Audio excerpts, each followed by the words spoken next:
Hello guys, welcome to my channel for new battle report, third game of the ETC 2021. After Poland, Denmark, we face now Germany, and I'm facing Peter aka Bojo with his very nice Infernal Dwarves army. So second Infernal Dwarves in 3 games. Always interesting because I know them really well since I played them. So always interesting when you have a good knowledge of what the other army does. It's always, yeah, you feel more comfortable basically. My list, you know it, you can just pause the video if you want to have a look at it. And then we have Peter list. So basically he has 2 Prophet, 1 Adept Pyro and a Bastion, 1 Master Alchemy, an Overlord, Vizier, 22 Blunderbuss. So all these guys go together in one big scary Death Star. He has the arrogance to try to magnet you. Then he has 16 Citadel Guard and 20 Levies to add some shot in the core section, 18 Lugar to have a 4 scoring unit, double Titan Mortar, which is I think a very good versatile choice as a war machine because basically, yeah, it's good against everything. You have either a nice catapult or a strength 8 multi-wounds that is quite scary for the monster as well. So I think very good choice of war machine here. 5 Vassal Cavalry and a Academy Titan to have one more mobile, threatening piece that can charge also far away. We play Capture the Flag and Marching Column. Here you have the spell selection for both players. Sorry, I didn't had hereditary spell, so I got 1, 2, 5, 6 and Rod of Battle. And Chilling, obviously from the Frosty. Matchup analysis, so yeah, I figured out his list has a limited projection because basically most of the list is infantry. He has only the Academy Titan, can go really fast, that can charge far away basically. Lots of points in the Bastion. I figured out it's a risky fight for both of us, this Death Star against Death Star. Most likely I'm going to charge him if we get to this fight. Get a lot of impact hit, can do a lot of damage. But then, yeah, between my Great Khan and his Overlord, it's dicey. The rest of the fight is also quite dicey, so I think neither of us wanted to risk this fight too much because, yeah, the outcome is quite unlikely. And yeah, it was likely to be steadfast for if I charge him against the Bastion. It was likely to be steadfast, meaning I need to be careful about counter charge, so not so easy for me. I was likely to win, to do a lot of damage, much more damage than him, but then basically I'm not sure about after. And yeah, you never know if the fight between the Overlord and my Great Khan lasts a bit, between the multi-wound that he has, it can be nasty because if he kills the Great Khan, then he can unload on the unit and do a lot of damage. Peter hasn't many units in his list, meaning he's likely to be compact. Use maybe one board side to limit my ability to threaten the flank. Once I deal with War Machine, I felt I should be in control of the score, meaning the War Machine, if they hit, they can do a lot of damage. And other than that, I think only with an Adept Pyro and then 2 damage spell from Alchemy, I should be fine. He couldn't take so much damage, or he need really to push me with the Bastion to get some shots. But I felt I should be okay. It's really the War Machine that I should target early on. Question mark for me whether or not he will risk his Titan against my poison shotted cannon. I figured out he might move the Titan out, but then have some plan to back up because against so many poison shotted cannon, it can be scary for him. Also, Swarm of Insect can be problematic for him to really push me with the Titan. So maybe the Titan was going to be at some point hidden. That's what I expected. I estimate the matchup to be an 11 due to the fact that I have some tools to deal with the War Machine. If I deal with them, I didn't expect Peter really to be able to push me hard. And then basically from range, I should be slightly better than him. That was my expectation. Deployment. I won the roll for side. I gave Peter the house because I knew that with Infernal Dwarves and his list, it was most likely to pick one side or the other. He picked the right side. Start with the Light Cavalry, Disciples of Lugar, Flintlock, and then drop the rest because we were Marching Column. He put Academy Titan here, Vassals, 1 Titan Mortar, 2nd Titan Mortar, and then the Bastion unit with everybody. Yeah, due to my estimation, my analysis of the matchup, I just chose opposite corner. We're playing Capture the Flag, so no need to really claim board control, so I just put Yetis, Dog, 2 scoring, Death Star, mercenary unit, cannon, frosty, and here you have my scouting trappers that trap a very key piece of terrain in this battle, which is the field, because it's really separating his Death Star from mine, more or less. And also important, I was able to minimize his shooting to make sure that this Titan mortar cannot shoot anything from my battle line. So that was key. This one I couldn't avoid it, because with 36 he was still able to range pretty far, but at least one war machine will not be able to shoot at me, and the rest of his shooting is pretty short range, meaning he won't be able to do too much range damage early on, which is something that I usually try to do if you don't start, to try to minimize a little bit the range damage of the opponent early on. Let's go turn 1, Infernal Dwarves. So yeah, he marched forward with pretty much everybody. He tried to put 2d6 strength 4 at my trappers. I dispelled that.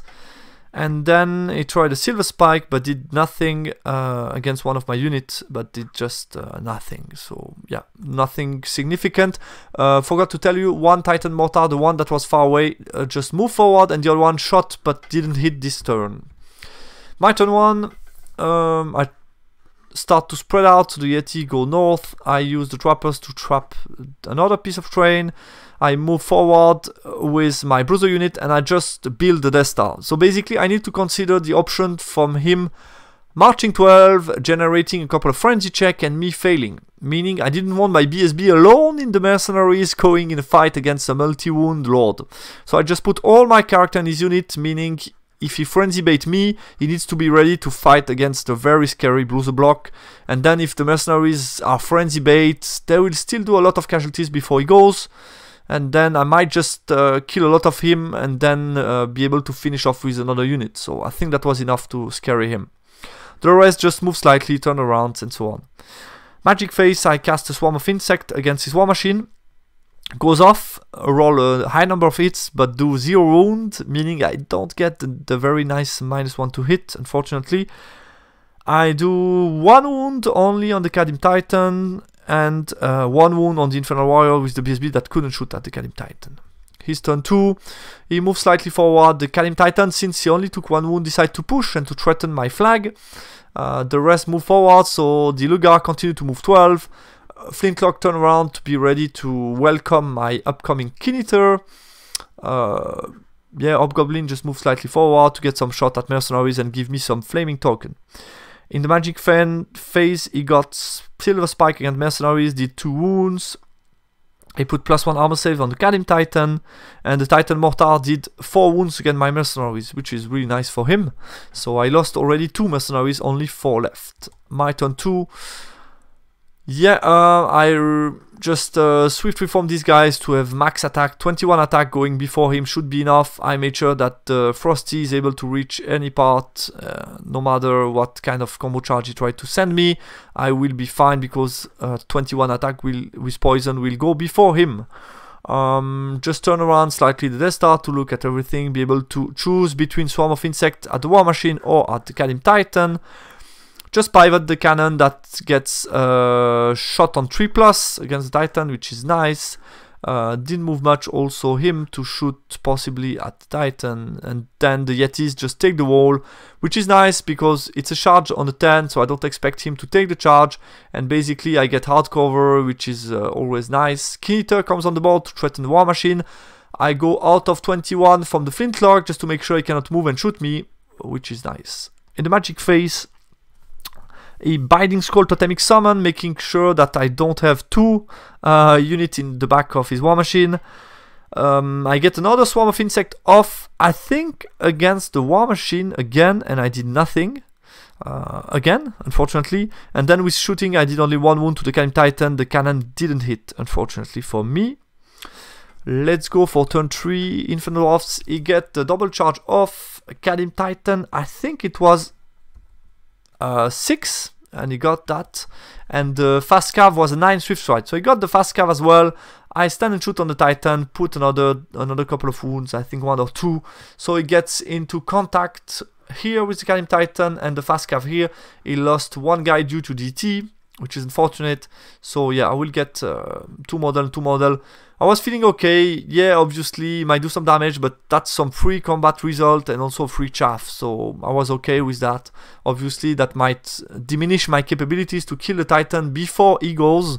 So I think he did that with the idea of killing the flag. So try to say, okay, I go this turn, I shouldn't die, and then I can go after and maybe kill you. That was a bit his idea, maybe.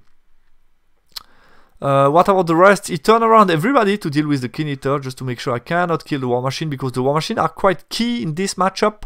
And I think Peter realized that at the same time me.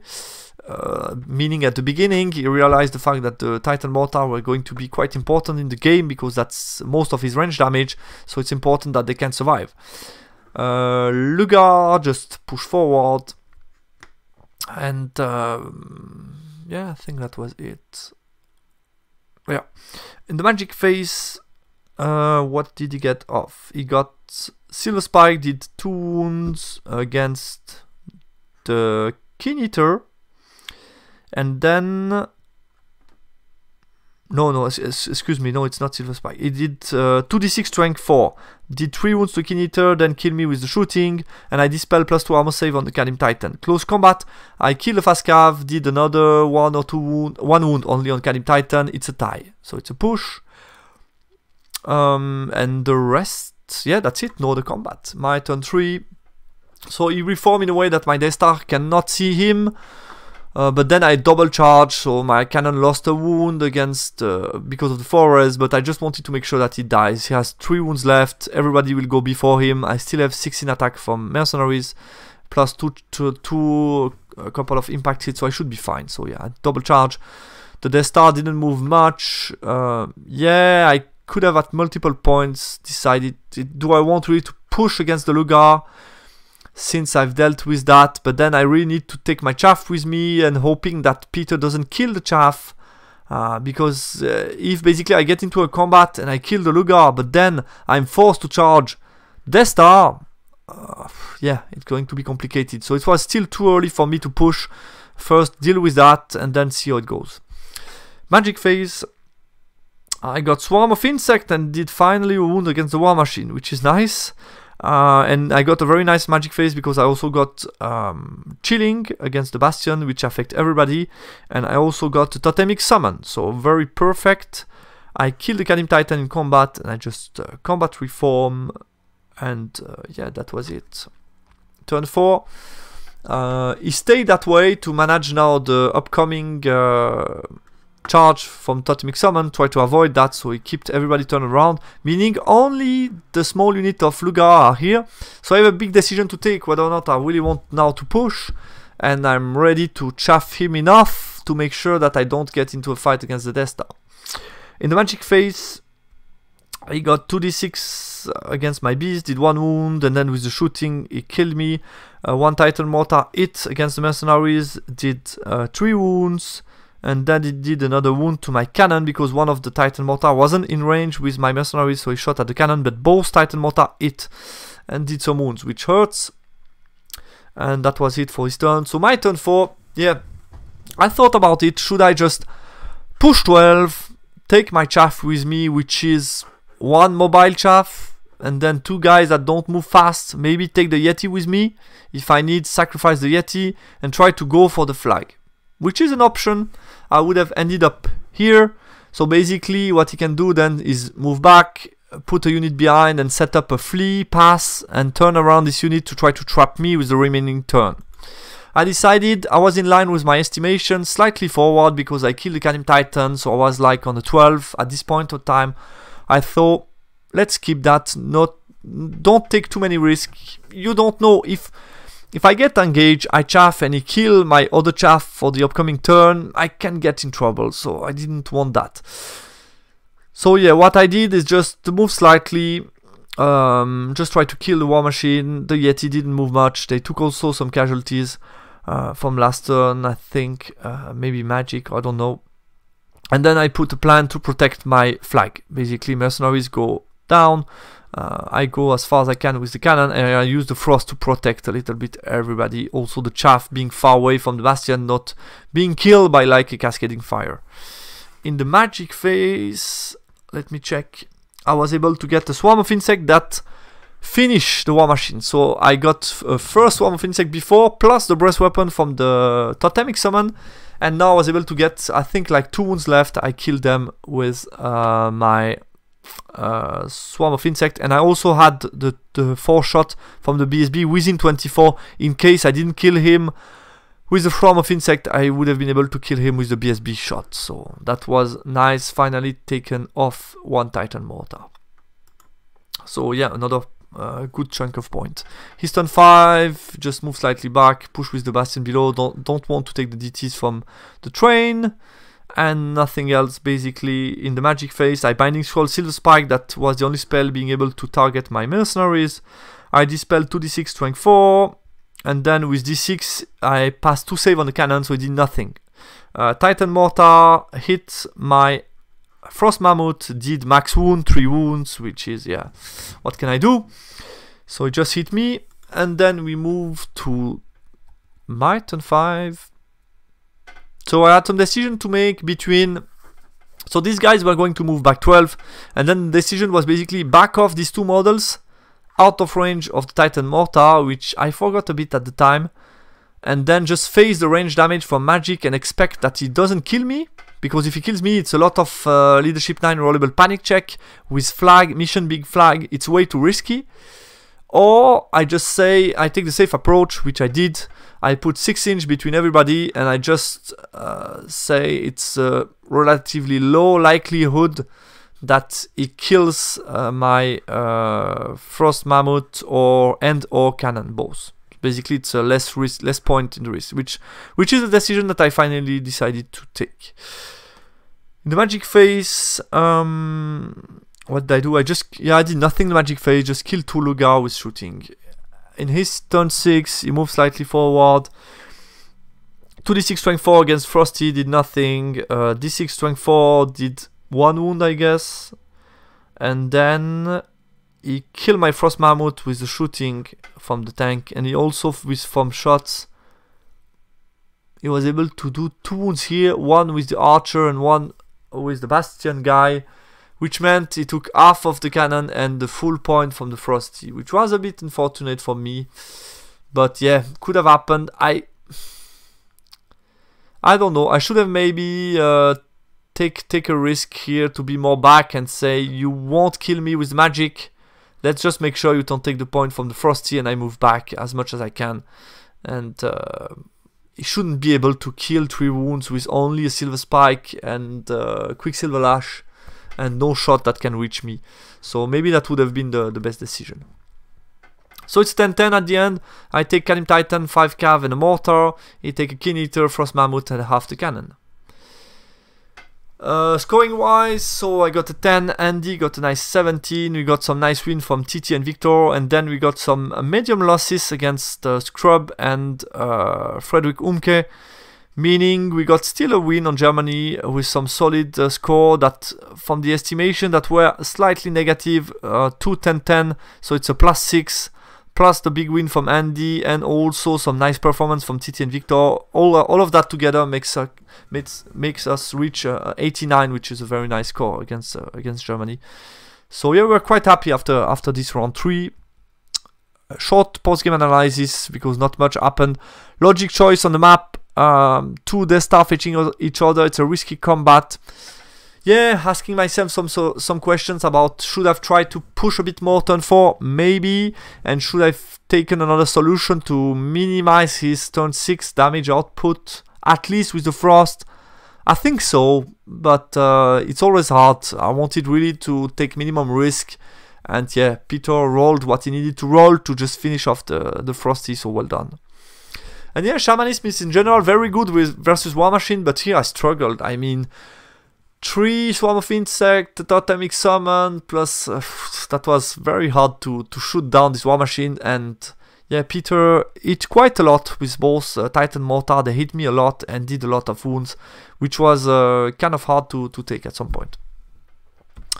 yeah, that's it, guys. Thanks a lot, Peter, for the game. If you watch this battle report, thanks a lot. Pleasant atmosphere around the table. It was really cool.